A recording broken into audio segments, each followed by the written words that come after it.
No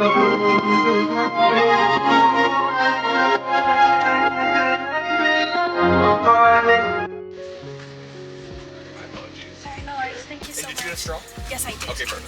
Thank you. Of course. Have a good day. You too. Went to Taco Time. It's not my fave, but the only thing I always order at Taco Time is the crispy chicken burrito. It's the number 14, I think. It's the crispy chicken burrito with like tater tots, and it comes as a meal with a small drink and an extra side of sour cream. And that's what I'm having for lunch today. I go to a really nice church. Like, the church is not bad. The people are also really like nice and friendly and kind. It's just like sometimes, like, when people have been, you know, together for a very long time, they're not the most welcoming to like new people, and I don't think they do it on purpose. I think it's just more of like they're just so used to their own little clique that they don't realize like they're kind of also isolating other people without realizing that they're isolating other people. So yeah, and so I was like, oh, should I go to church? And then I was like, well, I'm gonna go. My friend who I usually go with, she might not be there. And then the people who are there, they don't really make an effort to really like get to know me or talk to me like that. And I've been going there for like a year, but I've known these people for like 3 years. And I'm like, sure, y'all. I was like, no. You know what? I'm gonna get dressed. I'm gonna take my Bible with me. I'm gonna turn on 28:19. I'm gonna go to my favorite, you know, point, whatever, view spot, whatever. And I'm gonna listen to church online, worship God, and then that'll be it.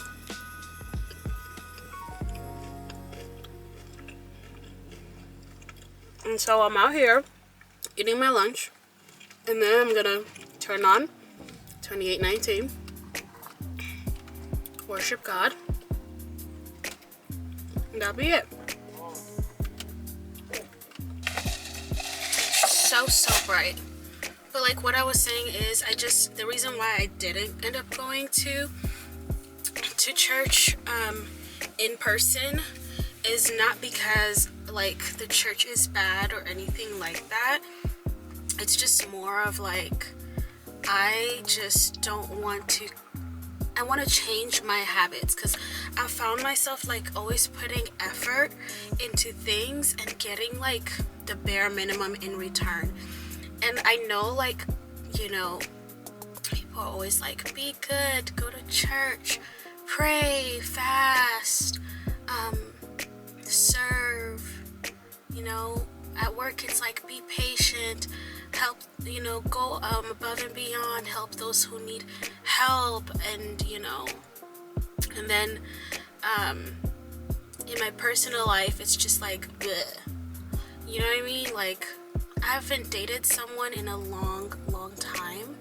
I want to say in like, I think the last time I didn't even go on a date. Oh my gosh, I haven't gone on a date, I want to say in like the last four years or so. I think the last time I went on a date was in like 2020, 2023, 2022, something like that. Maybe 2023. No, I don't really remember.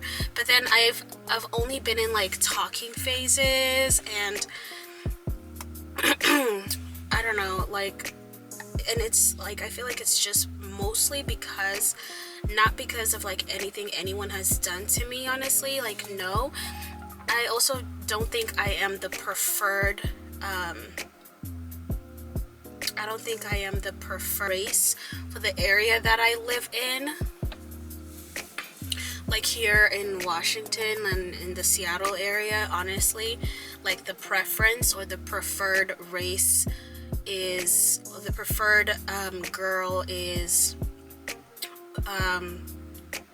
either mixed race or like lighter skin girls, like white girls, and then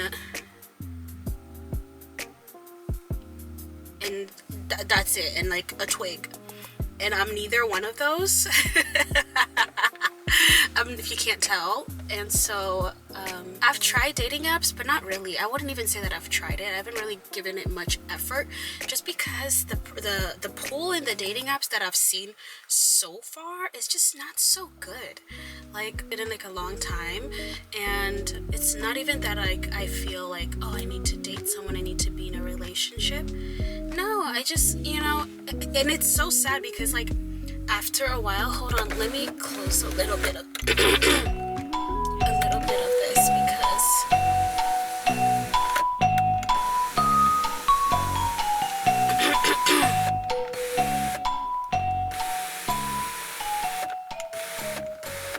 there we go.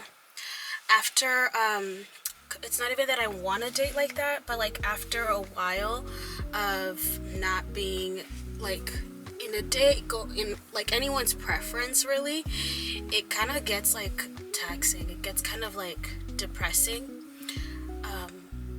Yeah, it kind of gets kind of depressing, and it's like, oh my gosh, is there something wrong with me? Like, I know like there's something wrong with me, like, like I know your girl's a little on the weirdo side.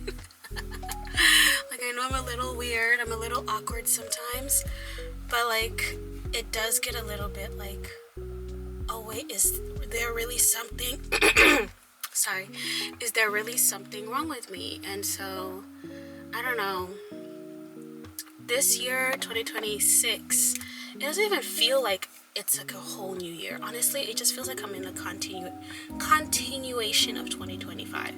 But this year in 2026, I'm just trying to live more for me. Like, I don't want to do things just because that's what I've always done.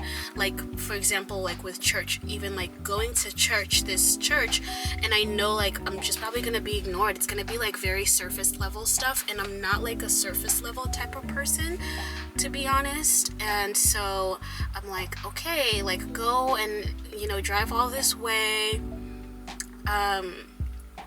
have this like like the service is gonna be great and all, and have like a hi, how are you, good, hi, how was your holidays, good, great, whatever, and then walk away and then go home. You know what I mean? Like, what is the point of that, to be honest? So I'm like, do I want to go through that and endure that, or do I want something else? I'm like this when it comes to like being invited to things. Like, if you invite me last minute, I'm not going, just because I don't want to feel like a second thought, like you should have thought of me when you were planning this whole entire thing, and then you're telling me last minute for what?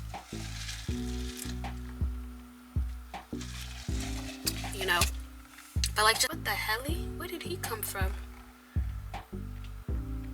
Oh, I think it's time for me to go, guys, because somebody just done creeped out from somewhere, and I'm like, where did you come from? And I have to do all this because your girl is short. Look how much I gotta scoot up.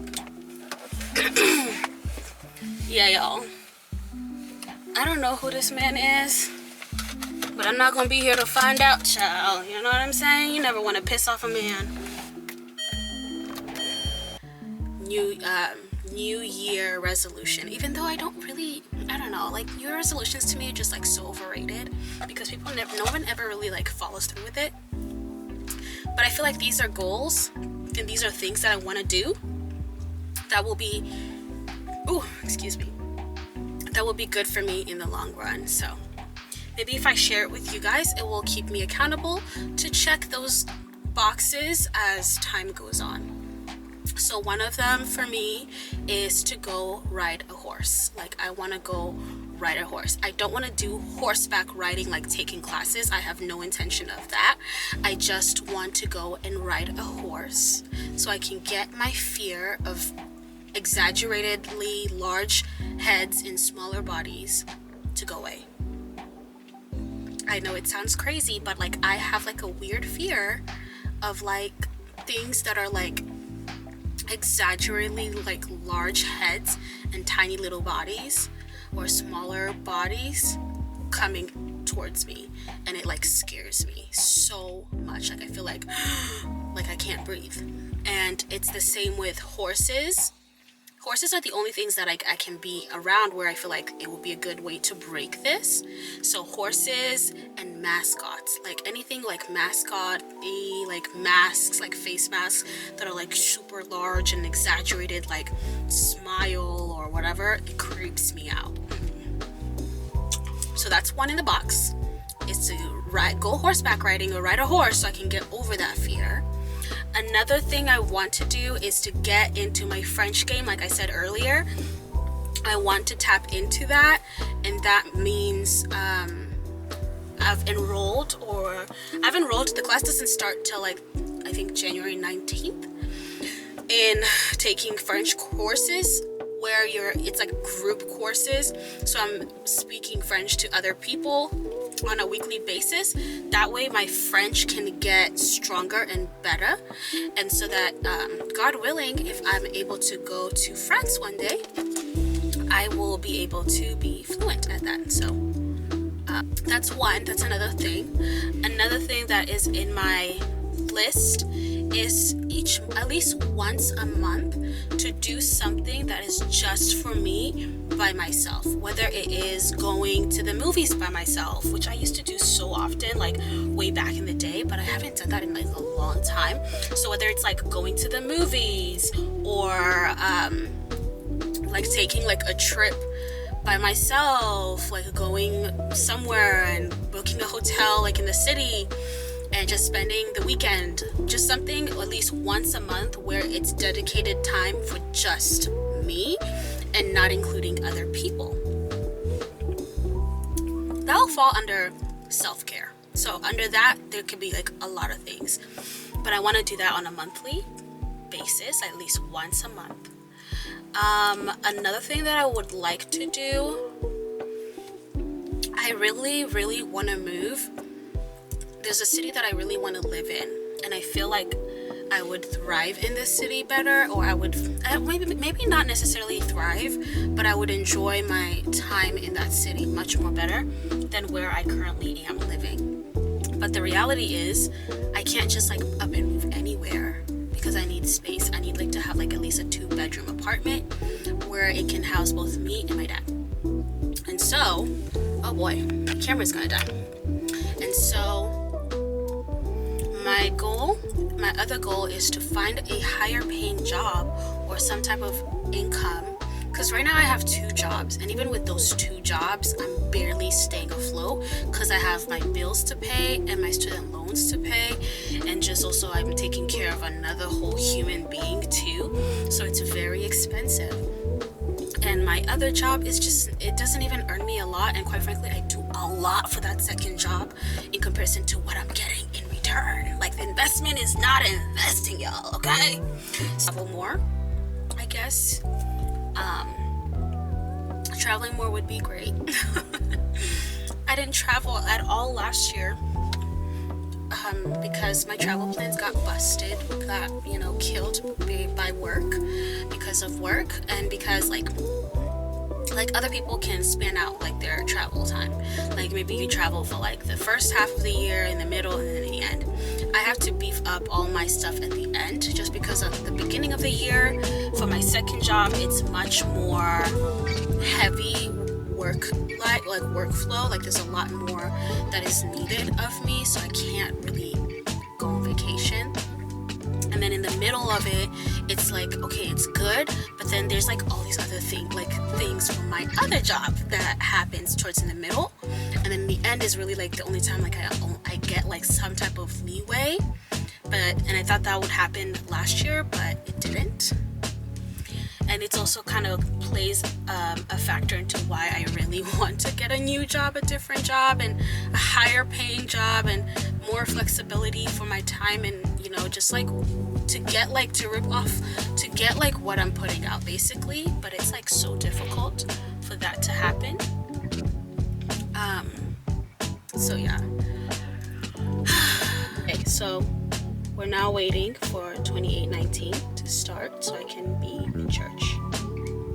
And then afterwards, I'm gonna go home and I'm gonna make some pasta for dinner for my dad and for my lunch for tomorrow, because tomorrow I have work and I have to go in the office.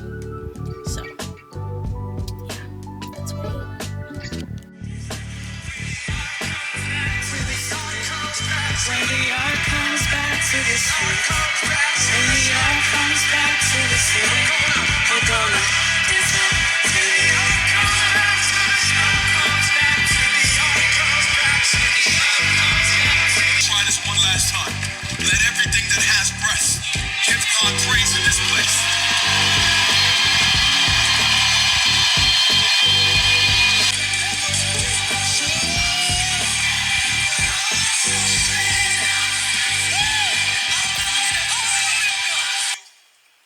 I just want to remind you that in the 800s AD BC, the people of God were in rebellion towards God.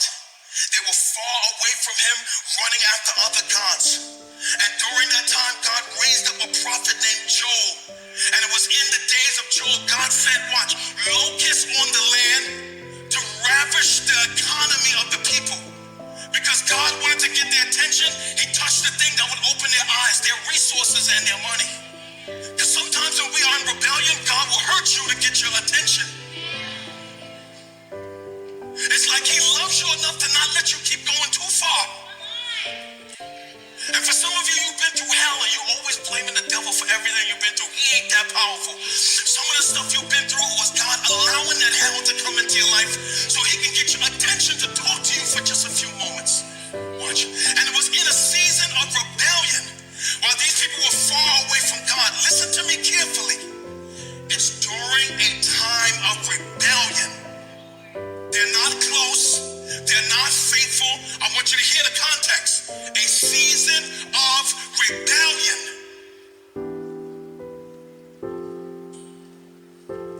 That God speaks to them through the prophet Joel in Joel chapter 2 and verse 12. Listen to what God says. This is for everyone who's battling shame, guilt. You feel far away from God. I'm talking to you. You feel like my prayer life is cold. I haven't been reading my Bible. I crept up into the church today. I'm talking to everybody who feels so ashamed of where you are. You feel like there's no way God will listen to you where you are. This is for you, so you have no out for this week. Verse 12. Listen to what God says to his people while in rebellion. Yet even now, declares the Lord. I love this part. Return to me. Run back to me. Come back to me, my son. Come back to me, my daughter. Return to me with what? With all of your heart. Come broken. Come ashamed. Come weary. Come tired. Come rebellious. Just return to me. With all of your heart.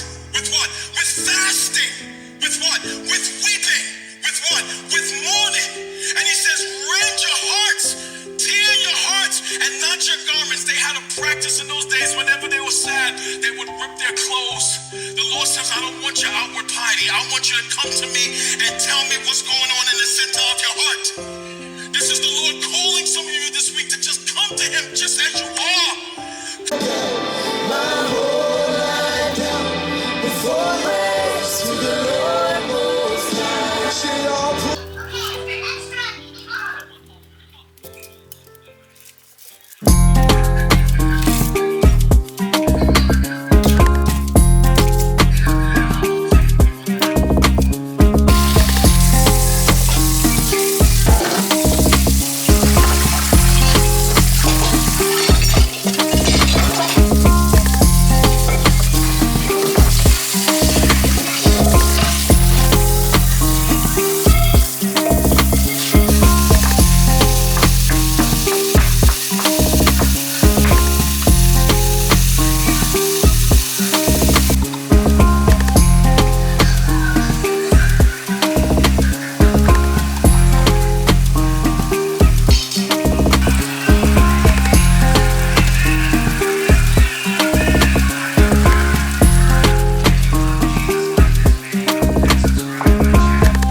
down. I'm gonna prep my clothes for tomorrow. When the food cools off a little bit, then I'll pack my dinner for tomorrow, or my lunch. Oh no, because I'm gonna start my fast tomorrow, so I don't need to pack anything, but I'll pack dinner because if not, I'm not gonna have anything to eat when I come back to break my fast. But that is all that I have for you guys. It's been just kind of like a very chill Sunday, and I feel like majority of the time it was just you guys hearing me rant, but that is all. And until next time, bye. Stay safe.